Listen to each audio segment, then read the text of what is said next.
Hello and welcome to this video on how to greet your presentation audiences. In this session we will look at ways to greet your audience at the start of a presentation. Let's get started. Hi Jane. Should we take a look at how to greet our presentation audience at the start of our presentations today? Hello Brian. That would be great. Excellent. Let's go then. Good morning team. Good morning, Kim. Hello again, Kim. Today, we will take a look at how to greet your audience at the start of your presentation. We greet our audiences both at the start and at the end of our sessions. What do you think would be the main difference between greeting your audience at the start and then again at the end of a presentation? The start is all about introductions. About answering their opening questions before they ask them. And the end greeting is all about closing, reminding them of what was covered, and the next steps. Precisely. Let us look at the start greeting, now in more detail. These are the main things you may wish to include in your start greeting. Which you choose to use would depend on the circumstances and the size of your audience. For example, if you are presenting to strangers, you may wish to introduce yourself and your company. Or, if you are giving an all-day training presentation, you may wish to share additional information with your audience, such as when you will break for tea and where it will be, when you will break for lunch and what it will include, and even where they can find the bathrooms should they need to leave during a session. Let us consider these individually and go through exactly what we would say for each. The hello is always formal. You would not begin with, "Hello dude," would you, Brian? Definitely not. When I present to new clients, I usually start with good morning or good afternoon, depending on the time of day, or I would simply use good day for any time of the day. Then, I may choose to also add. When presenting to just one woman, I'd say, good day lady or madam, or good day ladies, when I am presenting to more than one woman. And for men, I'd say, good day gentleman if there is only one man. Or good day gentlemen if there is more than one man. Or, if I'm presenting to both women and men, I may say, good morning ladies and gentlemen. And, you Jane? As my presentations are always to internal groups of staff, I'd say, good morning all, or good morning everyone. Or, good afternoon all, or good afternoon everyone. Or, I'd simply say, morning all, or morning everyone. Or, afternoon all, or afternoon everyone. The most informal hello that you could ever use would be, hi all. Or, hi everyone. The next subsection of the start greeting is introducing yourself and your company. I'd assume, Jane, that this is not something you'd need to do often as you present to internal staff. That is true. Most people I present to already know me, and as they work for the same company, I do not need to tell them about our company. On the very rarest of occasions, I may need to introduce myself briefly. And I usually say, morning all, my name is Jane Smith and I'm Group Head of Finance. Brian, this is probably something you need to do every time, right? It is, because I present to people who neither know me nor the company I represent, and so I use. Good morning ladies and gentlemen, I'm Brian James, Account Manager at Watches Incorporated based in London. That is a lovely introduction, as it is brief and to the point, yet it still gives them all the information they would need to start, which is your name, your title, the name of your company and where you are located.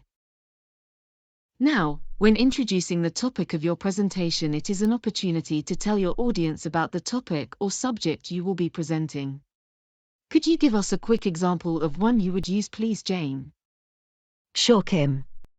I'd say, when presenting a financial report to the executive committee, Welcome to the fourth and final quarterly financial report of 2023. And you, Brian? I'd say when presenting a product to a new client. Thank you for the opportunity to share with you the advanced features and incredible efficiencies which can be achieved with our latest, most elegant timepiece to date. Well, after that, I definitely want to hear more. Excellent, then I succeeded in gaining your interest. We may also want to include the reason why they were invited to attend your session, such as: you were invited to attend today, as you are an important stakeholder in the process and the project would need your support to achieve the tight deadline required. Then, after giving them the reason why they were invited, we would move on to the agenda or list of things that will be covered or discussed in the presentation. This is important as it sets the intention of what should be discussed and it ensures that the session stays on topic. It also shows that the session has been carefully planned and that it was not thrown together haphazardly. Rules of engagement or expected ways to act are important when presenting to large groups or for long presentations that last longer than 2 hours, such as an all-day training session.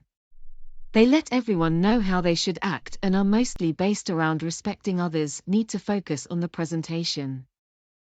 Rules of engagement sounds like a war or army term.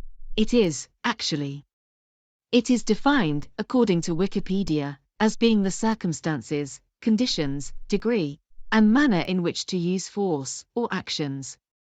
But today it is also used outside of the military. And it simply means a set of rules that guide how we should act. These could include things like: resist using the time to answer emails. Return on time after a break. Please put your phone on silent. Step out to take a phone call. Please avoid side conversations. These are standard rules to respect the presenter and their ability to give the presentation. And to consider other members of the audience who need to both be able to hear and to focus on the presentation. You can add any others that you feel would make the presentation more effective, but please ensure that they are always reasonable and that they are requested politely. Jane, could you give me some examples of logistical items we may wish to include, please? Sure. Logistics I'd wish to add, especially for longer training sessions that run over more than one day, would be start and end times, lunch and tea break times, lunch location, tea break location, and where they could find the bathrooms. Perfect. Brian, would you please take us to the end of this session by giving us some information we may wish to let them know that we will be sharing with them at the end of the presentation? I'd be happy to, Kim. It would naturally depend upon the type of presentation you are giving, but these could include a copy of the presentation, minutes of meeting, action points list, links where they could find additional information on the topic, and any other documentation such as marketing material, processes and procedures, etc. Thank you, and with that, we have come to the end of this presentation on greeting options for starting your presentations. In the next, we will consider greeting options to end your presentations with.